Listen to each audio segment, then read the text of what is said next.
আসসালামু আলাইকুম। দেখুন এটি হ্যাপি বার্থডে ক্রাউন, একটি স্কুলে বাচ্চাদের জন্য এই ক্রাউনগুলো আমরা বার্থডে পালন করার জন্য ওদের পরিয়ে থাকি। আমরা এগুলো নিজে হাতে তৈরি করেছি। আমি আজকে এই ক্রাউনটা বানিয়ে দেখাবো আপনাদের। এর জন্য শুরুতে আমি একটা গ্লিটার গ্লু নিয়ে নিয়েছি। এটা নিয়ে হ্যাপি বার্থডে লেখাটি আমি গ্লিটার করে নেব। ফার্স্টে আমি কিভাবে গ্লিটার করেছি, আগে গ্লিটারগুলো প্যাকেট থেকে বের করে আমি এক জায়গায় রাখলাম। রেখে আমি এখন একটি গ্লিটার নিয়ে আমি এই অক্ষরগুলোর উপরে হ্যাপি বার্থডে অক্ষরগুলোর উপরে গ্লিটার করে দিচ্ছি। এভাবে গ্লিটার করে দিলে লেখাটাও দেখতে অনেক সুন্দর রাখে, বাচ্চারাও অনেক খুশি হয়। আমি এভাবে গ্লিটার করে নিয়েছি। দেখুন গ্লিটার করে এটা যখন শুকিয়ে যায় তারপরে আমি এটাকে কেচি দিয়ে কেটে নিয়েছি। এটা হলো জিগজ্যাগ কেচি। এই কেচি দিয়ে একটু কাটে সাইডে একটু জিগজ্যাগের মতো ডিজাইন হয়ে যায়, দেখতে ভালো লাগে। এই কেচিটা দিয়ে আমরা অক্ষরগুলোটা কেটে নিলাম। দেখুন এইভাবে আমি কেটে নিয়েছি। এখন আমি আসলাম গ্লিটার পেজে আমি উপরে যে ডিজাইনটা করেছি সেটা গ্লিটার পেজ দিয়ে করেছি। আমি এটা ড্রয়িং করে নিয়েছি একটা ক্রাউন শেপ দিয়ে।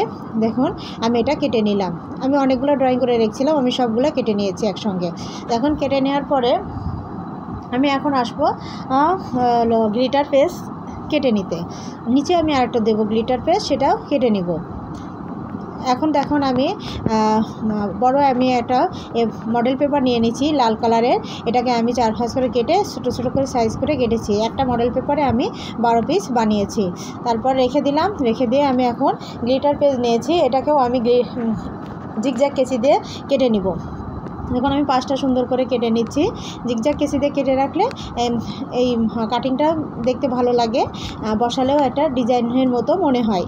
তাই জিগজ্যাগ কেচি দিয়ে আমি এই যে কেটে নিলাম।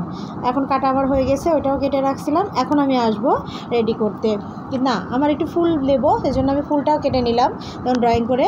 এখন ফুল কাটা হয়ে গেছে, এখন আসবো আমি সেটিংয়ে। এখন দেখুন আমি এই জায়গাটা একটু গ্লু নিয়ে নিয়েছি, ফেভিকল গ্লু নিয়ে আমি গ্লুটা অপোজিটে সামান্য করে দিয়ে দিচ্ছি একটু করে।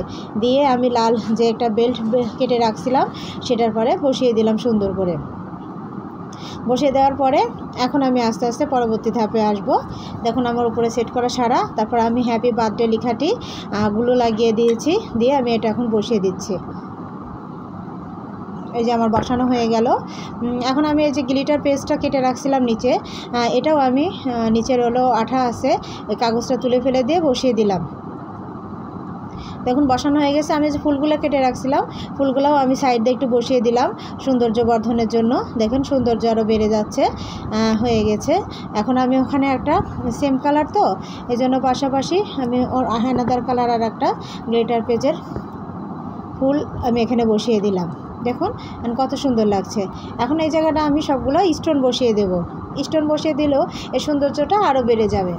বাচ্চাদের মাথায় পরালে একেবারে রাজার মতো লাগে, সুন্দর লাগে। দেখুন আমি এখন এই সাইডে গ্লু লাগিয়ে দিয়েছি আগে, দিয়ে আমি স্টোনগুলো বসিয়ে দিচ্ছি সুন্দর করে।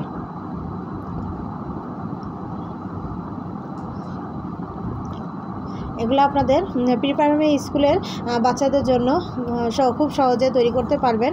অথবা বাড়িতে যদি আপনারা বাচ্চাদের জন্য বার্থডে ক্রাউন তৈরি করেন তাহলে সেটাতেও আপনারা বানিয়ে বাচ্চাদের বার্থডে উদযাপন করতে পারবেন।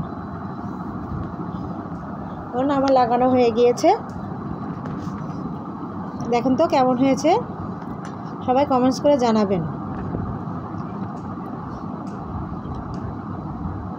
দেখুন মাশাআল্লাহ অনেক সুন্দর হয়েছে। এটি বাচ্চাকে যদি পরানো যায় বাচ্চাটাকে অনেক সুন্দর দেখা যাবে। মাশাআল্লাহ।